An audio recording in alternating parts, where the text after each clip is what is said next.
एक shopping mall भितरे गुली फुटिबा सांगकु छुरामाड़ हेबारु सेथिरे 4 जनकर मृत्यु होइतिबा सूचना मिलिछि। जहाँकि एथिरे जने महिला और तांकर 2टी छुआ एवं जने दकानींकर मृत्यु होइछि। सेहिपरि एही घटनारे अनेक आहत होइतिबा मध्य जଣା पड़िछि। तेबे रिपोर्ट मुताबक ऑस्ट्रेलिया सिडनी रे थिबा एक शॉपिंग मॉल रे एपरि घटना घटिछि।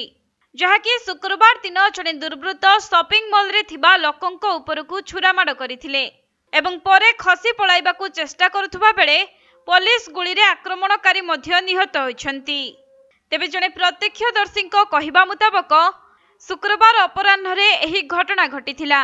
खबर पाई पुलिस घटनास्थल रे पहुंची आक्रमणकारी को गुली करिबा सह आहतंकु उद्धार करी हॉस्पिटल रे भर्ती करिसंती। एथि सहित शॉपिंग मॉल भितरे थिबा अन्य लोकमानंकु सुरक्षित भावे बाहरकु बाहर करा जाइछि। आउ लोकंकु शॉपिंग मॉल अंचलरु 100 मीटर जे दूर रे रहिबाकू अनुरोध करा जाइछि।